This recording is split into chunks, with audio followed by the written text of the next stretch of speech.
Hello friends, welcome to my channel Learn English Binglish Marathitun. Hope you have managed to study all the parts of the lesson and encounter of a special kind from your textbook, my English course book uploaded so far. Let's continue with the last page of the lesson.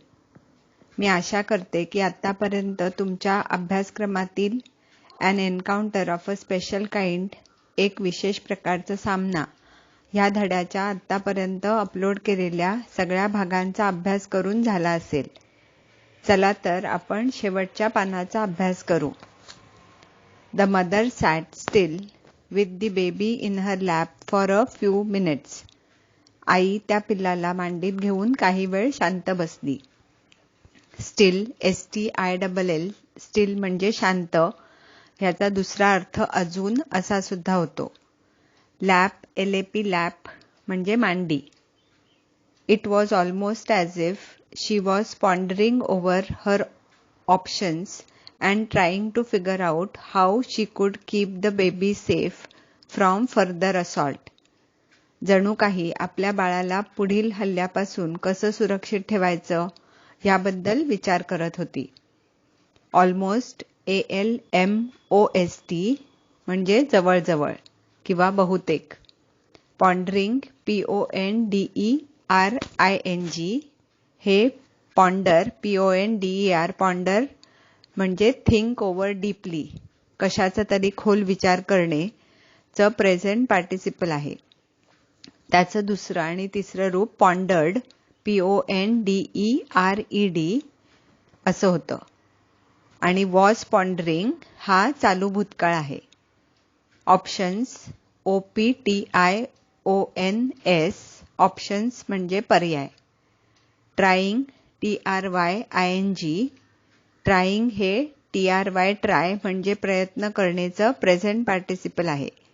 त्याचं दुसरं आणि तिसरं रूप tried TRIED असं होतं. To figure out TO space FIGURE space OUT to figure out म्हणजे उत्तर शोधणं किंवा कोडं सोडवणं. कुड COULD कुड हे CAN कॅन या मोडल वर्बचं म्हणजे शकणेचं दुसरं रूप आहे. सेफ SAFE सेफ म्हणजे सुरक्षित. फर्दर FURTHER फर्दर म्हणजे पुढील. For a few seconds the mother langur looked straight into my eyes. काही क्षणांसाठी त्या आईने सरळ माझ्या डोळ्यात पाहिलं. स्ट्रेट STRAIGHT स्ट्रेट म्हणजे सरळ. आईज EYES आईज म्हणजे डोळे. Even today I cannot forget that look in her eyes showering silent gratitude on me for saving her child. आजही मी तिच्या डोळ्यातील ते भाव, तिच्या बाळाला वाचवल्याबद्दलची मौन कृतज्ञता विसरू शकत नाही. Even EVEN even is used to emphasize something surprising or extreme. कशावर तरी जोर देण्यासाठी किंवा आश्चर्य व्यक्त करण्यासाठी इवनचा वापर केला जातो. सो इवन टुडे म्हणजे आज सुद्धा. EVEN स्पेस TODAY सो आज सुद्धा किंवा अजून सुद्धा. फॉरगेट FORGET फॉरगेट म्हणजे विसरणे. त्याचा पास्ट टेन्स फॉरगॉट FORGOT आणि past participle forgotten FORGOTTEN forgotten असा होतो. लुक LOOK लुक हे इथे नाऊन म्हणून वापरलंय आणि त्याचा भाव अर्थ असा होतो. शावरिंग SHOWERING शावरिंग हे SHOWER शावर म्हणजे वर्षाव करण्याचं प्रेझेंट पार्टिसिपल आहे. त्याचं दुसरं आणि तिसरं रूप शावर्ड SHOWERED हे होतं. सायलेंट SILENT सायलेंट म्हणजे शांत किंवा मूक मौन. ग्रॅटिट्यूड GRATITUDE ग्रॅटिट्यूड म्हणजे कृतज्ञता. सेव्हिंग SAVING सेव्हिंग हे सेव्ह SAVE टू सेव्ह म्हणजे वाचवण्याचं प्रेझेंट पार्टिसिपल आहे. त्याचं दुसरं आणि तिसरं रूप सेव्ड SAVED सेव्ड असं होतं. I was overwhelmed by the emotion, the sentiment and the way she said thanks to me. मी तिच्या त्या मला धन्यवाद देण्याच्या पद्धतीने, त्या भावनेने भारावून गेलो. Overwhelmed OVERWHELMED overwhelmed हे overwhelm OVERWHELM have a strong emotional effect on म्हणजे भारावून जाण्याचं दुसरं आणि तिसरं रूप आहे. इमोशन EMOTION इमोशन म्हणजे भावना. सेंटिमेंट SENTIMENT सेंटिमेंट म्हणजे सुद्धा भावना किंवा त्यामागील विचार. सेड SAID सेड हे SAY से म्हणजे म्हणणेचं दुसरं आणि तिसरं रूप आहे. अ लिटल डिटोर थोडंसं सेशी संबंधित वेगळं काहीतरी पाहूया. टेल TELL टेल म्हणजे सांगणे आणि ASK आस्क म्हणजे विचारणे किंवा काहीतरी करायला सांगणे. से समथिंग म्हणजे काहीतरी म्हण. टेल समथिंग म्हणजे काहीतरी सांग आणि आस्क समथिंग म्हणजे काहीतरी विचार. तसंच ask her to get something म्हणजे तिला काहीतरी आणायला सांग आणि ask her to do something म्हणजे तिला काहीतरी करायला सांग. सो ह्या गोष्टी लक्षात ठेवायच्या. जरी अर्थ समान वाटला तरी अचूक शब्द वापरायला शिकायचा. थँक्स THANK थँक्स म्हणजे धन्यवाद किंवा आभार. There sat a universal mother holding a stricken child in her lap. तेथे ती सर्व विश्वातील आयाप्रमाणे आपल्या पीडित बाळाला आपल्या मांडीत घेऊन बसली. Universal UNIVERSAL universal means existing everywhere or involving everywhere म्हणजे सार्वत्रिक किंवा विश्वभर अस्तित्वात असलेले. होल्डिंग HOLDING होल्डिंग हे HOLD होल्ड म्हणजे धरणेचं प्रेझेंट पार्टिसिपल आहे.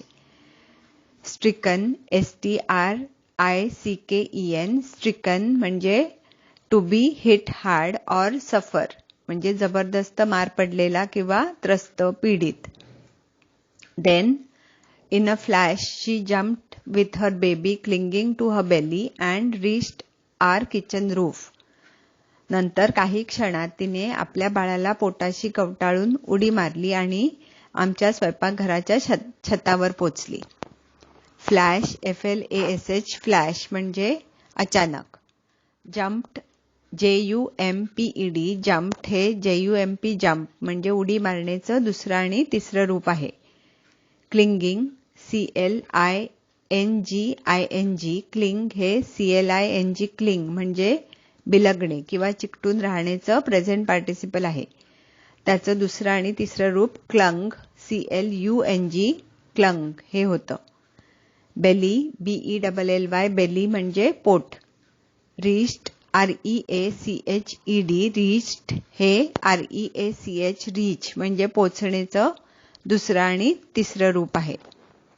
She surveyed the area for the vicious male langur and then leapt away in the direction opposite to the place of the violent encounter.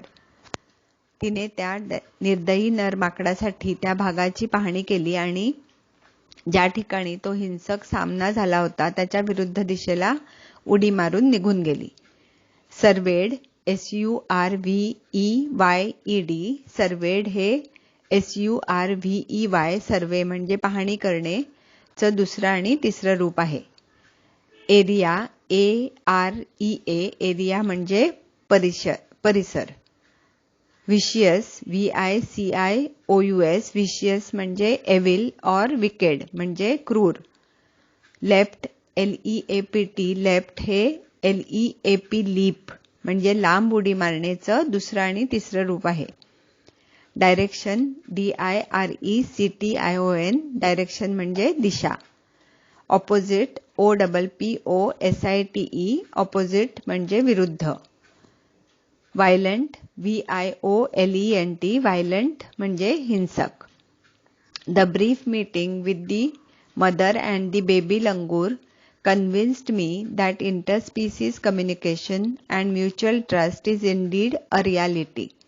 And should anyone strike the right chord, the relationship hums into action. त्या माकडांच्या आई आणि बाळाबरोबरच्या छोट्या भेटीने मला पूर्ण खात्री पटली की भिन्न प्रजातीमधील संवाद आणि एकमेकांप्रती विश्वास हे खरंच शक्य आहे आणि जर आपण त्यासाठी सकारात्मक प्रयत्न केले तर ते नातं वास्तवात उतरतं. ब्रीफ, BRIEF, ब्रीफ म्हणजे थोड्या वेळासाठी किंवा संक्षिप्त. मीटिंग, MEETING, मीटिंग म्हणजे भेट. इंटरस्पीसीज, INTERSPECIES, इंटरस्पीसीज म्हणजे भिन्न प्रजातीमधील असा अर्थ होतो. Inter, INTR, inter is a prefix that means between two groups. Inter हा शब्द इतर शब्दांच्या आधी वापरला जातो आणि त्याचा अर्थ दोन गटामधील असा होतो. आणि intra is a prefix which means within or inside one group. आणि इंट्रा, INTRA, इंट्रा हा शब्द सुद्धा इतर शब्दांच्या आधी पण एकाच गटातील गोष्टींसाठी किंवा अंतर्गत अशा अर्थी वापरला जातो. हा फरक लक्षात ठेवायचा. कम्युनिकेशन, COMMUNICATION, कम्युनिकेशन म्हणजे संवाद. म्युच्युअल, MUTUAL, म्युच्युअल म्हणजे परस्परामधील. ट्रस्ट, TRUST, ट्रस्ट म्हणजे विश्वास. रियालिटी, वास्तव, REALITY, रियालिटी म्हणजे वास्तव. एनीवन, ANYONE, एनीवन म्हणजे कुणीही. स्ट्राईक, STRIKE, स्ट्राईकचे अनेक अर्थ आहेत पण इथे ह्याचा अर्थ वाद्याची तार छेडणे असा होतो. राईट, RIGHT, राईट म्हणजे योग्य. कॉर्ड, CHORD, कॉर्ड म्हणजे तंतू. इथे वाद्याची तार असा अर्थ होतो. रिलेशनशिप, RELATION SHIP, रिलेशनशिप म्हणजे नातं. हम्स, HUMS, हम्स हे HUM, हम म्हणजे गुणगुणणेचं सामान्य वर्तमान काळातील तृतीय पुरुषासाठीचं रूप आहे. त्याचं hummed, HUMMED, hummed हे दुसरं आणि तिसरं रूप होतं. Hums into action means becomes active म्हणजे वास्तवात उतरतं असा अर्थ होतो. The mother langur showed me that food was not the only means of communication between man and animal, but that there were other means of establishing a bond through trust, compassion and mutual understanding. त्या आईने मला दाखवून दिलं की फक्त खायला घातल्याने माणूस आणि प्राण्यामध्ये संवाद साधत नाही तर विश्वास, करुणा आणि एकमेकांना समजून घेणं या इतर मार्गांनी आपण बंध स्थापित करू शकतो. शोड, SHOWED, शोड हे SHOW, शो म्हणजे दाखवण्याचं दुसरं आणि तिसरं रूप आहे. मीन्स, MEANS, मीन्स म्हणजे मार्ग. बिटवीन, BETWEEN, बिटवीन म्हणजे दोघांच्या मध्ये आणि अनेकांमध्येसाठी अमंग, AMONG, अमंग म्हणजे आपापसात हा शब्द वापरायचा. एस्टॅब्लिशिंग, ESTABLISHING, एस्टॅब्लिशिंग हा एस्टॅब्लिश, ESTABLISH, एस्टॅब्लिश म्हणजे स्थापित करण्याचं प्रेझेंट पार्टिसिपल आहे. त्याचं दुसरं आणि तिसरं रूप एस्टॅब्लिश्ड, ESTABLISHED असं होतं. बॉन्ड, BOND, बॉन्ड म्हणजे बंध किंवा गट्टी. थ्रू, THROUGH, थ्रू म्हणजे माध्यमातून. Compassion, COMPASSION, compassion means sympathy and kindness म्हणजे करुणा, सहानुभूती आणि दया. अंडरस्टँडिंग, UNDERSTANDING, अंडरस्टँडिंग म्हणजे समजून घेणे. 55 years have passed since that day. त्या घटनेला 55 वर्ष होऊन गेली. पास्ट PASSED पास्ट हे PASS पास म्हणजे पुढे सरकण्याचं दुसरं आणि तिसरं रूप आहे. इयर्स हॅव पास्ट हे पूर्ण वर्तमान काळातील वाक्य आहे. सिन्स SINCE सिन्स म्हणजे पासून. I am now 70 years old. मी आता 70 वर्षाचा आहे. But I still fondly remember that encounter of a special kind. पण आज सुद्धा मी तो विशेष सामना किंवा अनुभव आवडीने आठवतो. फॉन्डली FONDLY फॉन्डली म्हणजे प्रेमपूर्वक. रिमेंबर REMEMBER रिमेंबर म्हणजे आठवणे. Now let's look at the questions on this page. What truth about animal-human relationship did this incident reveal to the narrator? The narrator realized that interspecies communication and mutual trust is indeed a reality, and if we take right actions, then the relationship hums into action. Also, the mother langur showed the narrator that food was not the only means of communication between man and animal, but we could establish a bond through trust, compassion, and mutual understanding. What did the mother seem to convey the narrator? The mother langur looked into the narrator's eyes and expressed her silent gratitude for saving her child. Also, she showed that food was not the only means of communication between man and animal, but we could bond by establishing trust, compassion, and mutual understanding. This brings us to the end of the lesson. What a lovely, touching story. Please study all parts properly. In the next part, I will cover English workshop. Until then, bye-bye. Happy learning.